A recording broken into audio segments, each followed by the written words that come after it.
Johnny here. Right now I'm in Siem Reap, and in this short film I'm going to talk about travel in Cambodia.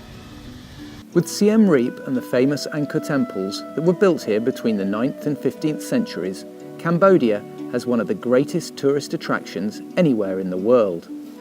Covering some 400 square kilometres, the UNESCO World Heritage Angkor Archaeological Park is home to scores of temples, canals, bridges and gateways. The most famous temple is Angkor Wat, built during the first half of the 12th century and today receives more than 2 million visitors a year. Best seen at dawn before the crowds arrive, and as the sun turns the east face pink, it is a truly incredible sight. Prohm is famous for the temple strangling trees that seem to devour the ancient structures, and my own favourite is the beautiful Angkor Thom, or the Bayon Temple, with its serene collection of exquisitely carved faces. With so much to see, you'll need at least 2, if not 3 days here. But where in the past people thought that the temples of Siem Reap were all Cambodia had to offer, now things are changing. For a start, there are many more wonderful Angkorian and pre-Angkorian temples, such as at Preah Vihear on the border with Thailand, Banteay Chamar, and Sambor Prey Cook on the road to Phnom Penh. And Battambang, the provincial capital of Battambang province, is an atmospheric and quiet town, which is home to an array of temples, both old and new, and the famous bamboo train, on which our clients can take a stunning ride through the countryside. And if you want to get further off the beaten track on your own private adventure, why not travel up to Phnom Kulem, otherwise known as the Sacred Mountains. Here you can visit waterfalls, a local village and school, and trek through the jungle to find remote and fascinating temples, like this life-size stone elephant temple we found deep in the jungle.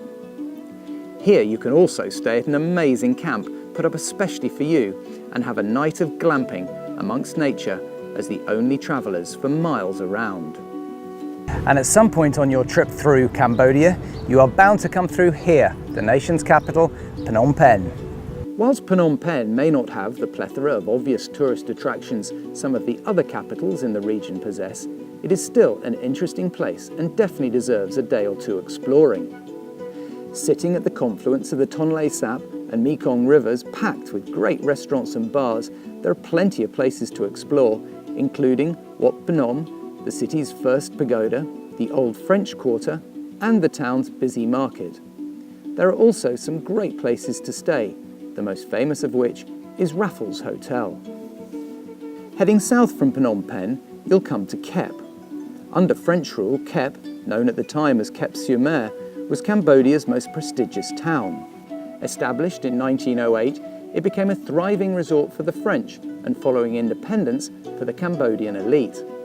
Although the beach is nothing much to shout about, its architecture, its cuisine, and its sleepy, laid-back atmosphere make it a lovely place to discover. The most important thing about Kep today is its famous crab market, which is a fascinating place to visit as the catch comes in. It's also a good place to grab lunch. From here you can head into the Cardamom Mountains for some more trekking and adventure activities, or for some R&R and more great food, head further down the coast to the town of Sihanoukville. With increased economic growth has come a huge improvement in the country's infrastructure. Roads are in good condition, fine restaurants offer great cuisine, and impressive hotels are springing up all over the country. In Siem Reap and Phnom Penh, the choices are endless. In Kep, you have the absolutely wonderful and architecturally significant Kanai Bang Chat. In Koh Kong province, close to the Thai border, is the stunning Four Rivers Resort, a unique floating luxury camp exquisitely positioned on a bend in the Tatai River, offering some of the most original accommodation anywhere in Southeast Asia. And if you really want to push the boat out, on the private island of Song Sa, you have one of the most amazing resorts in the region. Added to that, great guides can be found, and the country is totally safe. After almost 3 decades from when Pol Pot and the Khmer Rouge tore this country apart, Cambodia is finally emerging as one of the most exciting travel destinations in the whole of Southeast Asia.